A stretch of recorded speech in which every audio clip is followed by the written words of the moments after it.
हम मजदूरों को गांव हमारे भेज दो सरकार, सूना पड़ा घर द्वार। कोरोना वायरस बहुत खतरनाक बीमारी है ना?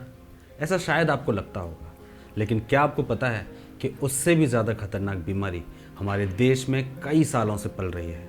कई सालों से लोग मर रहे हैं, कई सालों से लोग इस बीमारी से परेशान हैं। और इस बीमारी का नाम है भूख और गरीबी।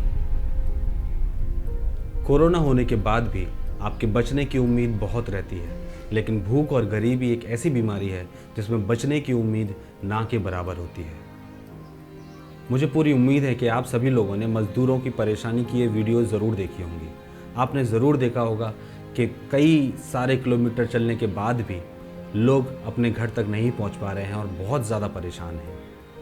ये सारे वीडियोस, ये सारी परेशानी मात्र हमारे लिए खबरें हो सकती हैं, और हम लोग शायद इस चीज़ का अंदाज़ा भी नहीं लगा सकते कि धूप में चलते उस मज़दूर की हालत क्या होगी।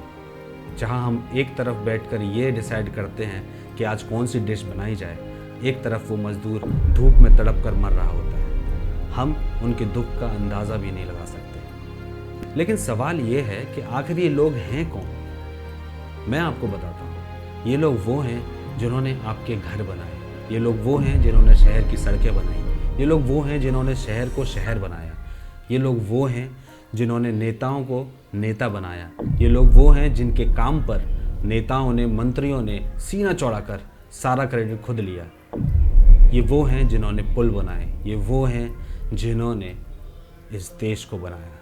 और शर्म की बात और दुर्भाग्य की बात यह है कि इस देश के लोगों ने, इस देश के मंत्रियों ने, इस देश के नेताओं ने उन्हीं लोगों को पराया कर दिया जिन लोगों ने इस देश को बनाया है, उनको बनाया है।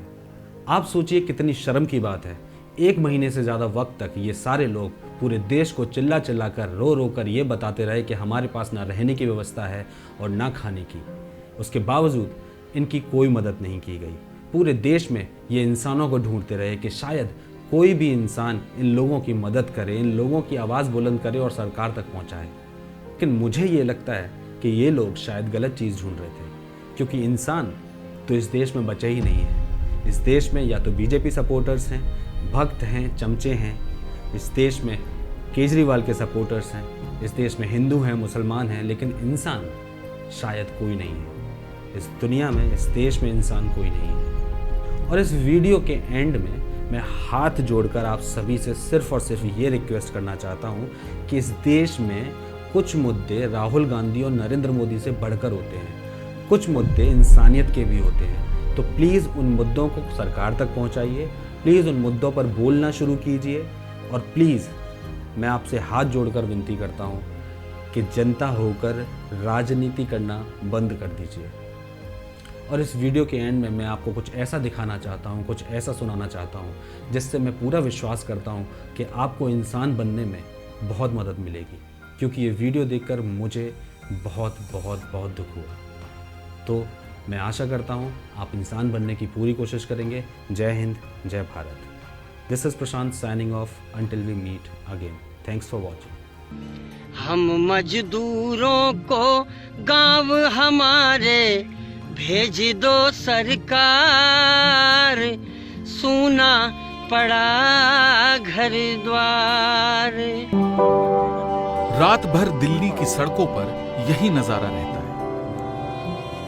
जगमगाती रोशनी के बीच सैकड़ों मजदूर या तो तेज कदमों से अपने गांव की तरफ जाते दिखाई देते हैं, या फिर थक कर, निढाल होकर फुटपाथ पर नाउमीद होकर बैठ जाते हैं। मजबूरी में हम सब मजदूरी करते हैं, घर बार छोड़ करके शहरों में भटकते हैं। बहुत परेशान सब, बहुत परेशान है। अब जी हम बच्चे, हम कैसे कैसे करेंगे बताओ हमें यार। यहाँ से भगा दिए, यहाँ से जाके यहाँ से भगा देंगे। अब जाए कहाँ से? जाके अम्बाला से आ रहे हैं हम। अम्बाला से आ रहे 6 दिन हो गए यार, 6 दिन हो गए। किसी की टूटी हुई साइकिल ली थी कि 500 रुपए टूटी साइकिल ली थी। आज जो लेकर हमको आए वो ही छोड़ गए मझधार, कुछ तो करो सरकार। हम मजदूरों को गांव हमारे भेज दो सरकार, सूना पड़ा घर द्वार। हमको न पता था कि ये दिन भी आएंगे, कोरोना के कारण घरों में सब छिप जाएंगे। हम तो बस पापी पेट के कारण झेल रहे हैं मार, कुछ तो करो सरकार।